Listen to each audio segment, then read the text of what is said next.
গত ইউরোতে কোকাকোলার বোতল সরিয়ে আলোচনায় এসেছিলেন ক্রিস্টিয়ানো রোনালদো। সেই বোতল সরানোর ঘটনায় কোম্পানিটির বিপুল আর্থিক ক্ষতি হয়েছিল বলে জানা যায়। এবার একই কাণ্ড ঘটিয়েছেন জিম্বাবুয়ের অধিনায়ক সিকান্দার রাজা। বাংলাদেশের বিপক্ষে সিরিজের আগে সংবাদ সম্মেলনে কোকাকোলার বোতল সরিয়ে দেন তিনি।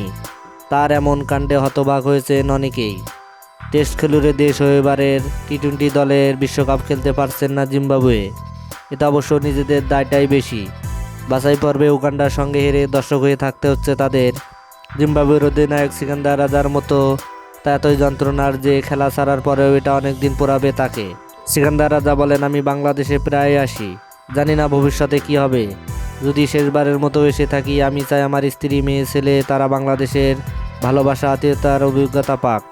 আমার প্রথম ফ্র্যাঞ্চাইজি ক্রিকেট ছিল বাংলাদেশ ঢাকা প্রিমিয়ার লিগে, দ্বিতীয়টাও বাংলাদেশে বিপিএল। আমার অভিষেকও হয়েছিল বাংলাদেশের বিপক্ষে। বাংলাদেশ জিম্বাবুয়ের খুব ভালো বন্ধু, নিয়মিত আমাদের আমন্ত্রণ জানাচ্ছে। বাংলাদেশের বিপক্ষে খেলি বা বাংলাদেশের ঘরোয়া দলের হয়ে আমি ভীষণভাবে কৃতজ্ঞ বাংলাদেশের উপর। তাই তো আমি বাংলাদেশকে কখনোই ভুলতে পারবো না।